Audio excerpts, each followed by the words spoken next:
All right. So, our tragic hero. This is the classic.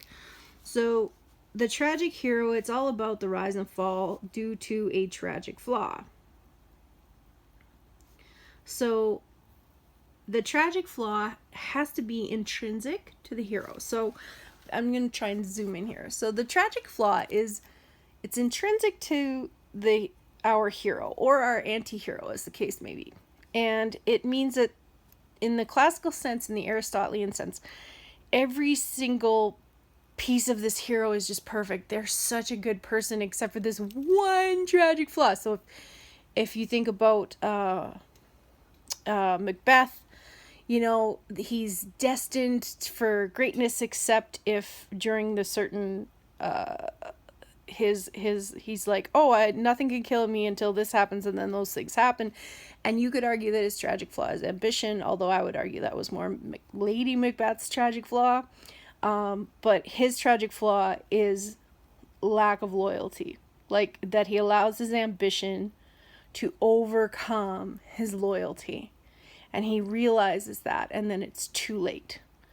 And he realizes it right as Macduff comes in, and they're like, oh no, you know. But you could also argue that his tragic flaw is that he believes in the supernatural, right? But they wouldn't see that as a tragic flaw at the time when Shakespeare wrote it, because a lot of people did. So anyway, there's a tragic flaw, and there's a big reveal. There's a revelation, and a decision, and that's your climax. So it's when it's all about character with these. It's all about the main character. So it's when the main character there's a reveal or something happens where they realize it about themselves, and they make a decision, and then the action moves from them. And it's also about the social order being restored, as it pretty much is in all of them. But the character, the tragic hero, drives the action, okay? So all the action is based on character in these kinds of plays. So if the hero's character was different, the action of the play would be different. And that's kind of like the litmus test. And that also includes like an anti-hero, because if you've got your Richard III, or if you've got somebody who's kind of like driving the action, but who's like the bad guy. So like in Othello, you could say that Iago was the anti-hero, right? You could argue that the person driving the action is actually the one who's the hero. He's just the anti-hero. People have argued that before. So you can be in your essay, you could focus on character, and what you could focus on is how is the character in the play portrayed differently from the character in your movie. So how does putting it in a different setting, like how does changing the setting change how we see the hero? Because we are 21st century audience, and it was originally written for 17th century audience, right? Or 18, no. I'm not good at numbers, but anyway, it was written for an audience a long time ago with different ideas about character. And the way that a lot of directors deal with this in movies is they pick a different setting. So how does the setting change how we see the character and the character's choices?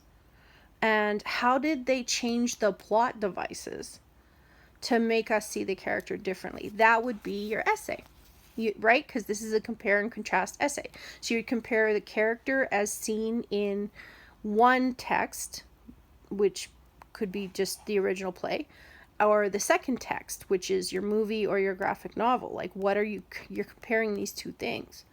So the element of character, that's what you're working at. So your whole thesis statement would be something like, although the character has a tragic flaw in both versions of this, in the modern day movie, we see that the tragic flaw is ultimately caused by society, versus in the original it would have been caused by his own internal conflict or something like that.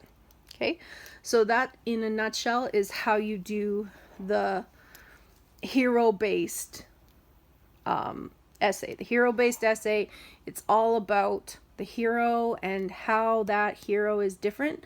So the hero's like sexist in this one, not sexist in this one. Like, how did they change it? Did they change it through just how they showed it?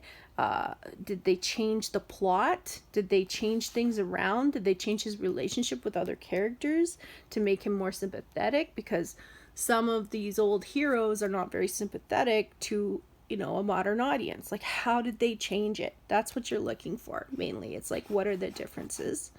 And then the similarities, because this is just your basic compare and contrast essay. So that's it for that one.